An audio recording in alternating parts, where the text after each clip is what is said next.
offensive tackle. It doesn't matter. You just exchange someone to bring more pressure towards the quarterback and still try and cover downfield. Now Wilson. And this will be incomplete. Physical play on the football there, and it's second down. You get a tight end like this, and you know he's used to dishing out punishment, but here, he's one that has to absorb the contact, and as a result, unable to hold on to the football. Once again, they'll come up on the 26-yard line, 2nd and 10. To throw again. Wilson. And his throw's going to be incomplete. Akello Witherspoon, really good coverage from the Colorado man, getting a hand in on it. Well, so many times defensive backs get caught playing the man rather than the football, but not in this case. That's an excellent play. Did exactly what you're supposed to do. Attack the football and help break up the pass. And, yep, as a result, knocks it down. So back-to-back incompletions, and that has him staring at a 3rd and 10. Now it's Wilson. Flush to his right. He may try and run for, and I think the ball's out. And now this is scooped up by the 49ers. And his guys are going to take over at the 39-yard line. I know when you're looking at the scoreboard clock, we're getting near the end of this game, but they were in what was really called 4-minute offense, and that's practice, being taking care of the football, taking time off the clock, not giving them a chance to come back. But bottom line is, what did I say in the beginning? Taking care of the football. That didn't happen. Didn't do it, a costly turnover. Trying to shake off the interception from the last drive. He'll look to throw. And he's going to be out of bounds down around the 35-yard line. He'll wind up getting right about 4 there on the scramble, and it's 2nd down.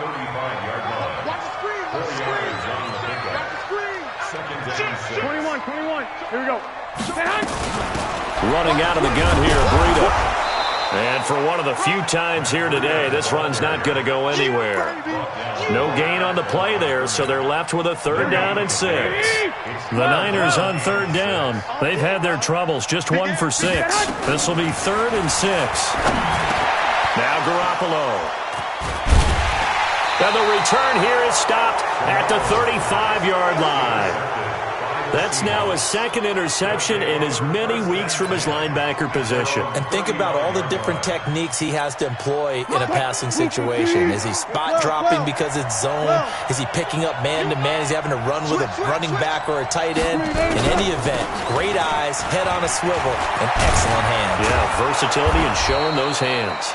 And he gets this one to midfield before he's brought down. Now after the running play, we've got a man down on the field. While the training staff takes a peek, we'll take a break.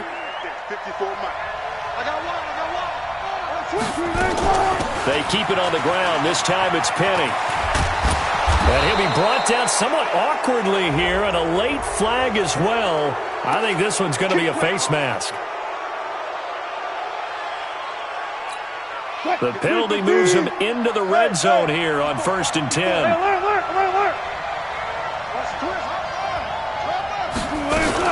After the penalty, it's Penny. And they'll bring him down at the 13-yard line. Now, the objective there, I mean, yes, the positive gain, that's nice, but work some clock. Yeah, you're exactly right, but the problem for them is still within a possession, so they can't just sit on it running the ball. They have to find a way to throw it effectively as well. 2nd and 5 now. Wilson. And he's got it. Caught in the end zone for the Seahawk touchdown. Making a hat trick for Russell Wilson. 3 touchdown passes now. Yeah, the Seahawks, they're able to stretch that lead out a bit further. Extra point up and through by Myers. And the decision to just kick the extra point winds up successful. The kickoff team on the field now as they will send this one away. This will be taken in at the 1. And a pretty good return here. He'll be stopped just shy of the 25 at the 24-yard line. The San Francisco offense ready to start their next drive. They're sort of seeing themselves spiral out of control. Let's see if they can get things back on track. And his pass is intercepted for the 4th time today. Picked off at the 38. And they have possession, and they have it at the 38-yard line. So here's a 1st and 10 at the 38. Now Rashad Penny.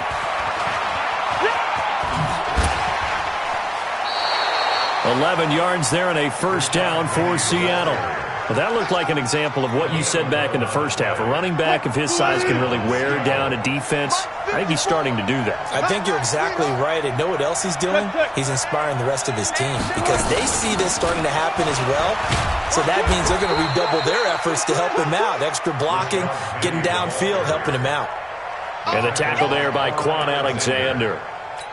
Bottom line, they want to keep this clock rolling, so they'll take that one right there. They just want to keep falling forward, and they won't put the onus on the big fellas up front in order to bring this one home. And he'll get it down this time to the 17. 9 yards to pick up there, and it's a first down. I have to chuckle to myself a little bit, Brandon, because right now I could be in that huddle with that offensive line. I know exactly what they're saying. If you call a pass play here, we're going to call timeout. Run the football. We've got control of this thing. Get in behind us and let's go. Their time to shine. Here's Wilson to throw. And he's going to have the connection to Foster. A gain of 6 there on first. And a lot of people ask the same question all the time. Why do we see so many slants in the red zone? Well, the windows are tighter. Everything's more condensed. It has to be quicker. And you've got to deliver the ball on time. Your biggest worry? Ball gets tipped in the air, because if that happens, then it's fair game for the defense. The 49ers now going to use the first of their timeouts as they'll talk it over here before what will be an important third down. Out of the gun, here's Wilson. Steps away to his left. He can run for it, and he will. 8 yards that time, able to take off, and the result is a first down. A good chance now to put this game on ice. This is first and goal. They'll try and run for it on first and goal. And he will take this one in for the Seattle touchdown. Rashad Penny, his 5th touchdown now on the year. And the Seahawks are able to stretch that lead out a bit further. Myers connects on the PAT. And the decision to just kick the extra point winds up successful. Out is the kickoff unit as they run up and send this one away. Fielded about a yard deep. And he won't return this one. He'll go down to a knee, and they'll start at the 25.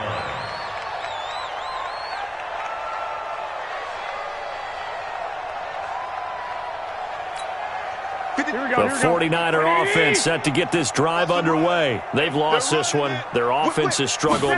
Do they try to put together something here at the end just to take into next week? Yeah, sometimes teams want to do that and coaches want to. I remember one time I was on a team and we were losing late in the game like this, and you knew it was lost. It was over, right?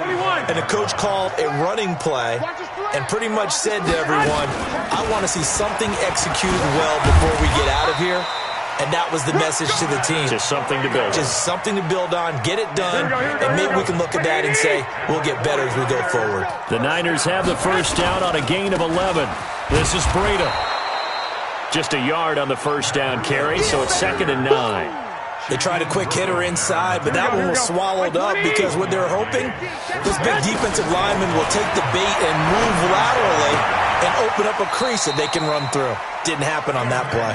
And he'll be out of bounds, but able to get it up past the 45. The Niners have the first down on a gain of 11. Here we go.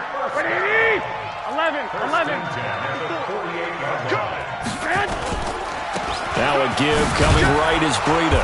And he's up across midfield and down into Seattle territory. Give him 3 on first down. It'll set up a 2nd and 7. A gain of 3 last play. This time they double it and pick up 6. That's a gain of 6. Makes it 3rd and... So the victory here for Seattle. And they were buoyed, Charles, by a big second half to put this one on ice. And I know a lot of people watching this one were thinking to themselves, I bet halftime was really interesting. Probably took the paint off the walls with some of the words that were said. But I get the sense that it was much more of the adjustments they made. They came in with a game plan that we saw that didn't work in the first half. They made the adjustments necessary, went away from that, and then they got it together, got a spark, and then took off. It's really nice to watch in the second half. So for the Seahawks, they remain as hot as anyone, 6-0 now through the first month and a half. And they will head back home next week. Meanwhile, for San Francisco, they'll fall to 1-4 with a loss. And they'll get a chance to redeem themselves next week at home against San Francisco. So for our entire crew, alongside Charles Davis, I'm Brandon Gaudin. Thanks for watching, everybody. We'll see you next time.